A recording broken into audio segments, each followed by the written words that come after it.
Good morning, praise God. Isang napakaaliwalas po. Ngunit maulan na umaga. Kaya po naka-jacket tayo ngayon. No? Magdamag po ang ulan sa lokasyon natin ngayon kung saan naranasan sa iba't ibang kanayunan ang baha. No? Maraming mga kapatid natin, mga kababayan natin na nasalanta ng baha. No? Ngunit patuloy man ang mga natural calamity, nakaranas man tayo ng mga ganyan, ngunit hindi po yan hadlang upang tayo ay magpatuloy mag-aral ng salita ng Panginoon muli. Ito po si Master Roy, no, na magbibigay sa inyo o mag-aral po tayo sa salita ng Panginoon. No? Hindi po natin sayangin ang bawat oras, bawat minuto na ilaan sa ating poong may kapal na makapagbigay ng mensahe, makapagbigay ng magandang balita ayon. Hallelujah, praise God.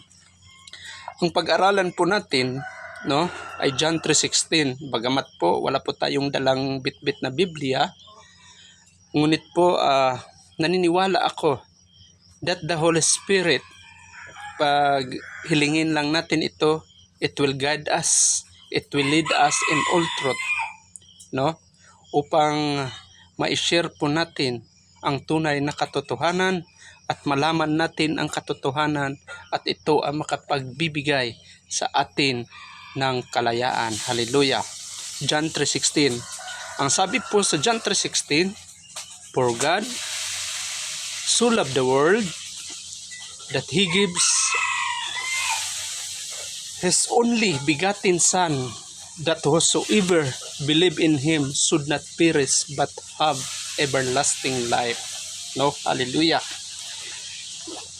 Sambahin po at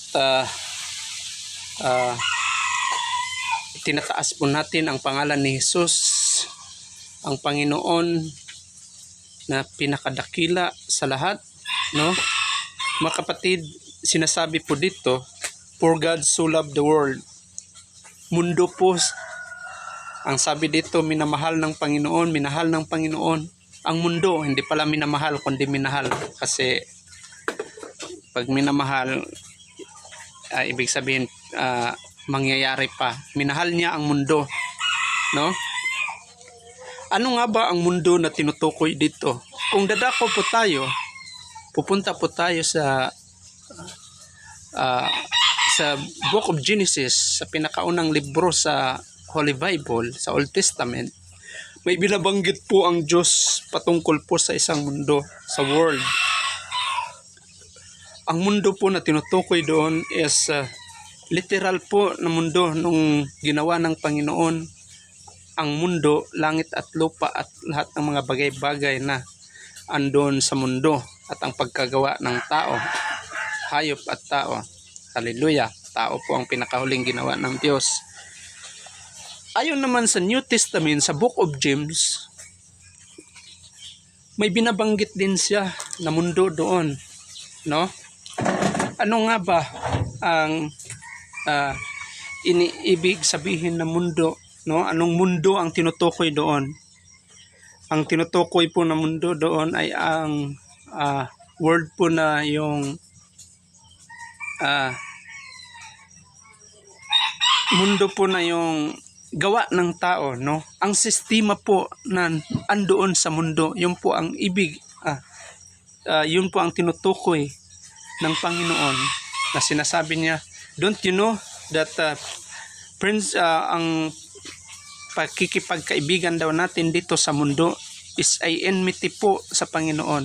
Ito po'y kasuklam-suklam sa Panginoon. Ano ba ang tinutukoy doon na sabi niya kasuklam-suklam? Bakit kasuklam-suklam? Kasi po ang word na tinutukoy doon ay ang sistema po na andoon sa mundo. Kung paano po tayo mamumuhay sa sistema ng mundo. I give you some example, no?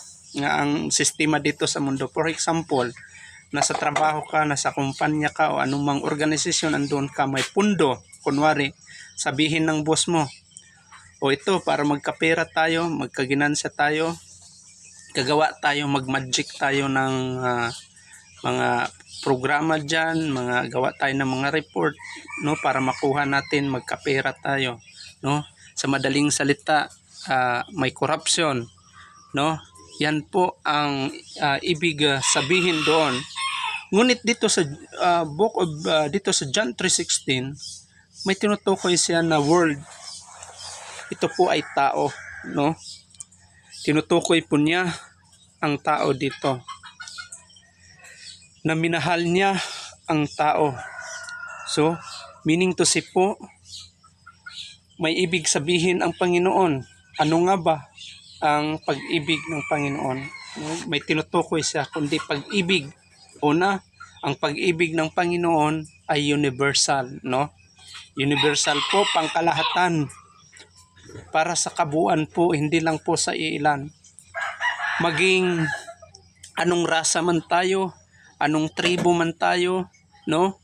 Anong kulay mo, maitim ka, brown, puti, no? Kung meron ba dyan kulay pula, hallelujah, praise God, kung ano man, kung saan ka man nanggaling, sa Europe ka man, sa Central America, sa Asia, no, sa Middle East, gusto ipaalam ng Diyos na minahal niya tayo. Matangkad ka man, no?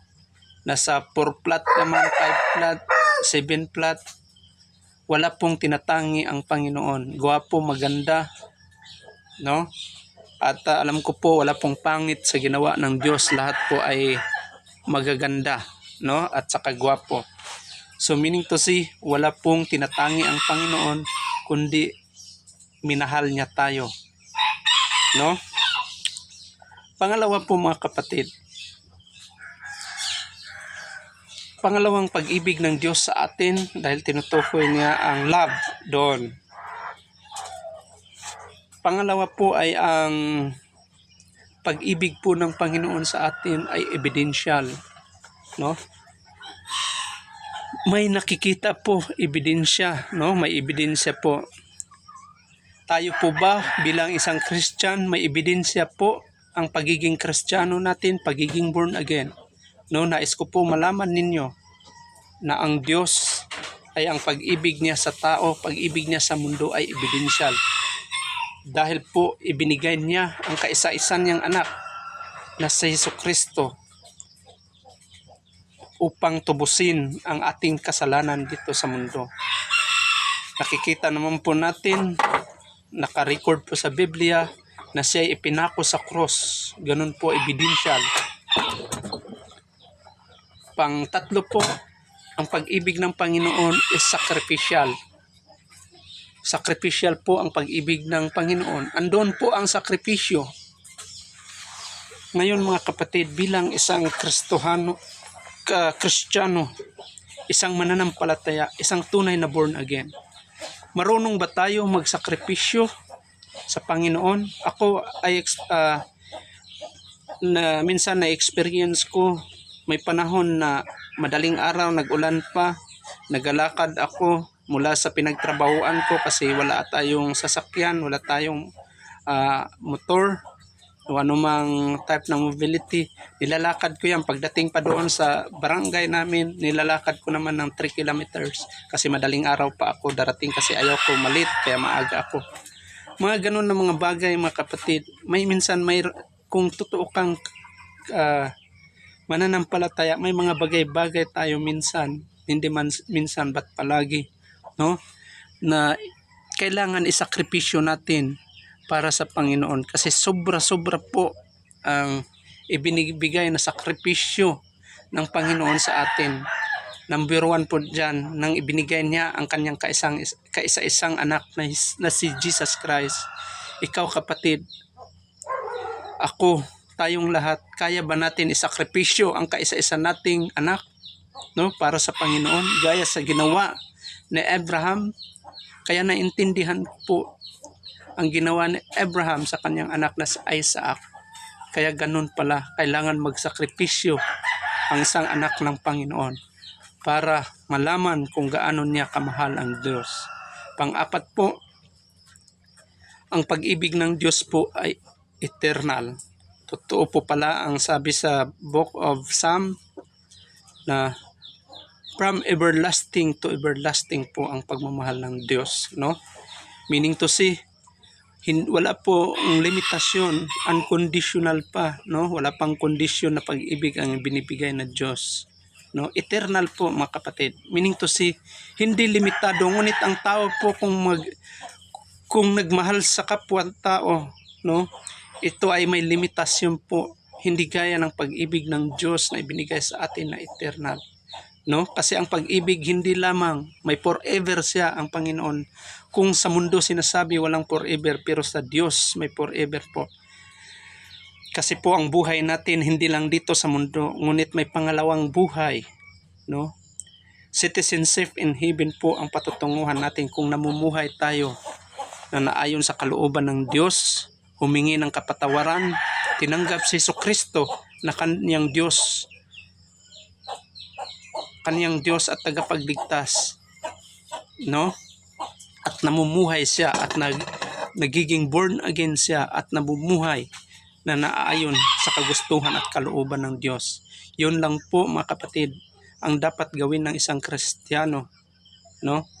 At palagi niya sinisik si Jesus Christ, no? Kasi ang tinitingnan, kung totoo kang mananampalataya sa Diyos, ang tinitingnan mo ay ang pangalawang buhay po, na yan ang pinaka-importante kung saan po tayo ay mamatay. I-judge po tayo, no? Pagdating natin, pagkatapos nating mamatay, i-judge po tayo according to the Hebrews chapter 9 verse 27, no? At after natin ma-judge, depende po, dalawa po ang patutunguhan ng kaluluwa natin, either langit or impyerno po. Yun po ang sinasabi sa Book of Revelation chapter 20 verses 11 to 15, naka-record po. Kaya po mga Panginoon, ang sabi ng Biblia, pagkatapos nating malaman ang katotohanan, ngayon po ang kaligtasan, hindi bukas, ngunit ngayon po, humingi ng kapatawaran sa Panginoon, no? Dahil minahal niya tayo ng walang kondisyon, hindi limitado, kundi eternal po ang pag-ibig niya. Kaya huwag po tayo mag-alinlangan, huwag po natin i-delay, kundi ngayon po ang kailangan na magsisi tayo at tanggapin si Jesus na ating tagapagligtas. Maraming salamat po, naway itong 13 minutes na 13 minutong pag-share natin ng salita ng Diyos, ito'y nakapagbibigay sa atin ng kaliwanagan at ito'y naitatak sa ating puso at isipan, no? Kung at least kahit kakaunti may nalaman tayo kung paano tayo mamumuhay dito sa mundo, kung ano si Jesucristo sa buhay natin. Maraming salamat po at God bless us all.